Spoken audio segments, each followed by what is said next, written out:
My name is Ray. When I found the acceptance letter hidden behind my mom's wardrobe, I didn't cry.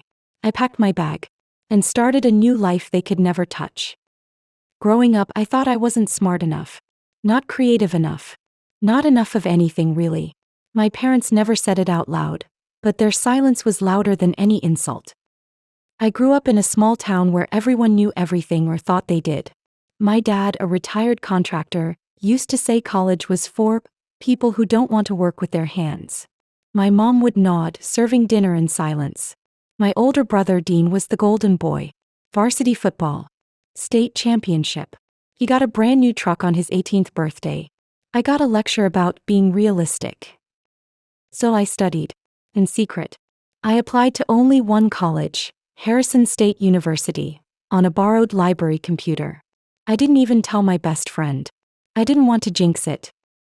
When nothing came in the mail, I assumed the worst. That I wasn't enough. That maybe my dad was right, I was aiming too high. So I stayed. Got a job at Penny's Diner. Picked up extra shifts. Tried to convince myself that building a life close to home wasn't giving up.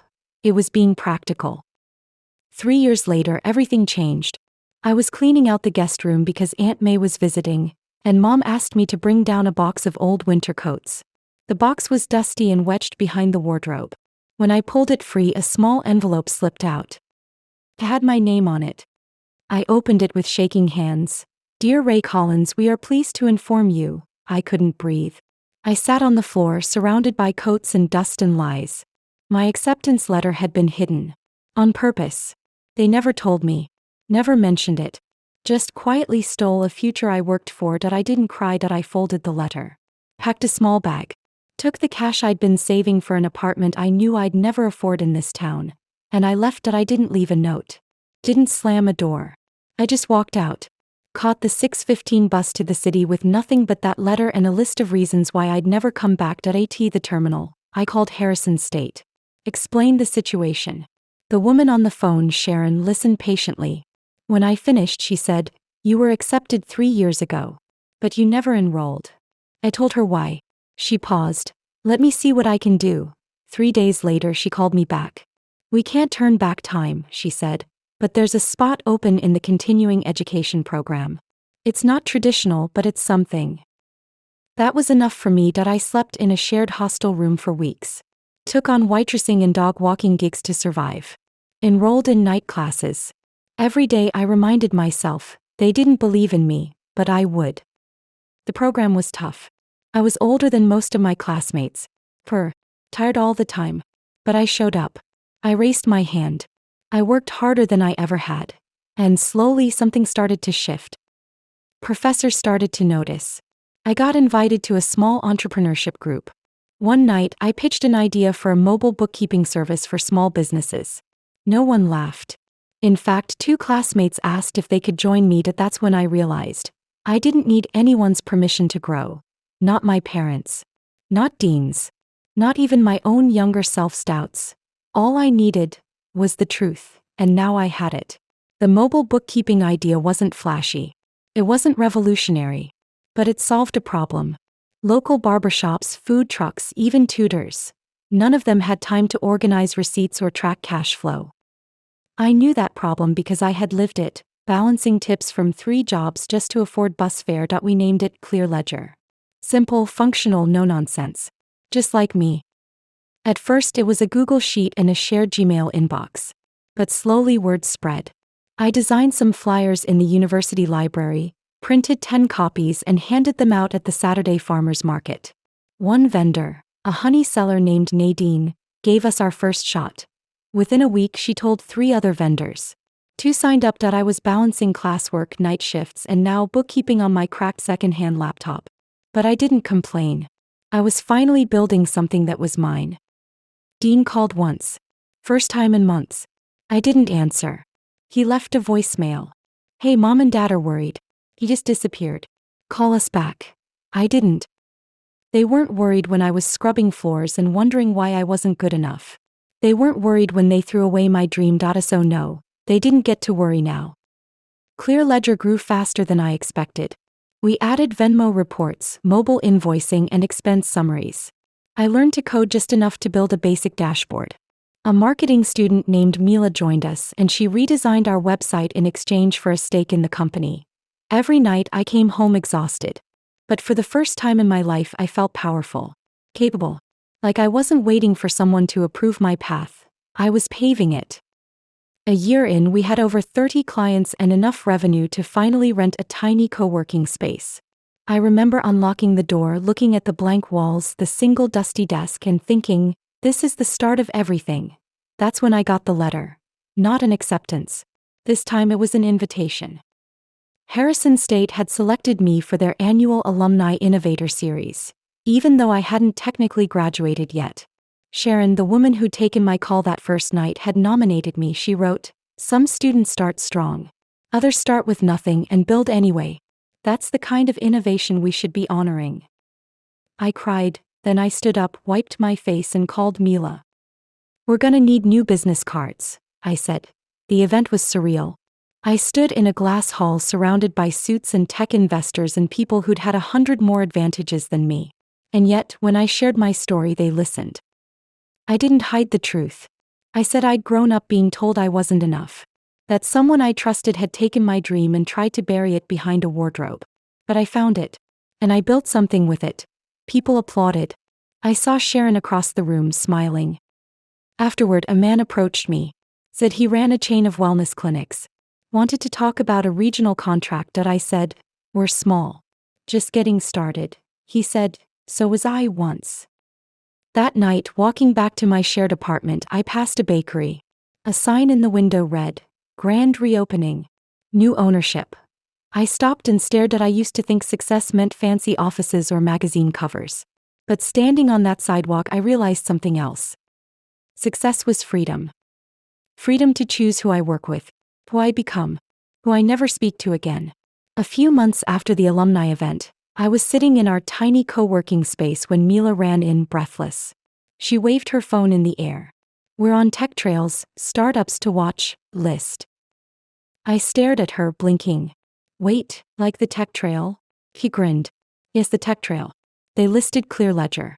They called you a quiet force in grassroots fintech." We both screamed. Then laughed. Then I immediately emailed every small business owner we'd pitched in the last 3 months. Two replied within an hour. Then 4 more. By the end of the week, we'd doubled our client base. We hired Nate, a programming student who optimized our invoice generator. I trained him myself. I liked teaching. It reminded me that I didn't just survive the sabotage. I'd created something that now pulled others upward too. A few weeks later, I got a message from Harrison State's finance department. They'd like me to speak to undergrads. About resilience. About building your path when the one you wanted is blocked. I said yes. Standing in that lecture hall, where I once sat and watched dreams get handed out to people with the right connections, I felt a kind of full circle peace. I told them my story, leaving out names but not the truth. Then I said something that made even the professor nod. Sometimes the people who don't believe in you aren't strangers. Sometimes they're the ones who should have been your biggest supporters. That's not your fault. It's theirs. But healing is your job. Afterward, a girl came up to me, tears in her eyes. She said, "My cousin keeps telling me my major's a waste of time. But you made it. So maybe I can too." I saved that moment. Filed it next to every small win, every retweet, every invoice paid. A few days later, my phone rang. Unknown number. I let it go to voicemail. It was Dean. "Hey, heard about the Tech Trail thing? It's pretty wild. Mom said you're doing bookkeeping now? It's cute. Anyway, maybe we can grab coffee." I deleted it without listening to the rest. No apology. Just condescension wrapped in fake support. They weren't proud. They were curious how I pulled it off without them. Then the letter came. A real one. From my mom. It said, "We didn't think you'd actually get in. And even if you did, we didn't think you'd make it. We were scared for you. We thought we were protecting you." I folded it neatly and slid it into a drawer. I didn't need her to say, "I'm sorry." Because by now, I'd built a world where that apology didn't matter. We hit our first $100,000 in revenue a few weeks later. Clearledger had a real office now. Glass windows. 3 desks. A tiny fridge with sparkling water. Mila cried when we hung our logo on the wall. I took a picture and posted it online. Caption, "They hid my acceptance letter." I built the rest myself. It went viral. People messaged me from Brazil, Korea, Poland. They shared stories of being underestimated, blocked, dismissed. They said, "You made me believe again." So I added a reflection to the end of my post. If you've ever been told you weren't enough, if someone tried to dim your light before it had a chance to shine, leave a comment with your country. Let them see how far your light still reached. And subscribe to Revenge Tempest. We tell the stories they tried to bury. We printed the comments. Hundreds. Mila taped them across the break room wall. That's when I realized this wasn't just about bookkeeping anymore. It was about reclaiming space. About rewriting the story. And giving people like me a mirror to see their strength in. 2 months after that viral post, a woman named Alana reached out. She ran a nonprofit that offered microloans to women-owned businesses in underbanked communities. She'd seen our story. She said, "I think Clearledger could be the missing puzzle piece for our clients." I met her at a coffee shop on 8th Street. She wore a deep blue blazer and spoke with the kind of calm conviction you only get after seeing too much and still choosing hope. "Our clients don't need handouts," she said. "They need someone who respects their hustle. You get that?" We started a pilot program the following week. 5 small businesses, hair salons, food trucks, and 1 retired nurse who was building a mobile lab service. We offered them free financial tools, personalized coaching, and community forums. Within 3 weeks, we saw late payments drop by 20%. 2 women secured new contracts because they could now track expenses professionally. That data was everything. Mila cried again. She cries when good things happen. I like that about her. Then one night while sorting emails, I saw a familiar name. Professor Ellis. My old accounting instructor. The one who said, "Maybe this path isn't for everyone," after I failed that first big test freshman year. Subject line: "Would you speak to my advanced finance class?" I stared at it. Then replied, "I'd be honored." Walking into the classroom felt like trespassing on an old life. The chalkboard, the cheap plastic chairs, the syllabus taped crooked to the door. But this time I walked to the front, not the back. Alice introduced me as a former student who turned a rejection into a revolution. I smiled. "Hi, I'm June." I always start that way now. Not Miss Grover. Just June. And I once had a professor who told me this path might not be for everyone. He was right. It wasn't for everyone. It was for me. They laughed. Even Alice smiled that I told them the truth. About the letter. The why. The lost years. The startup. Then I paused and said, "Here's the real secret. Success isn't the opposite of failure. It's built from it." A girl in the back whispered, "Damn." And I thought, this right here is what all the detours were for. Later that week, a reporter from FinPress called. She wanted to do a profile. Grassroots fintech founder disrupts access for working women. I said okay, but only if we spotlighted our clients too. We did. And when the article dropped, our inbox exploded. Investment offers. Speaking requests.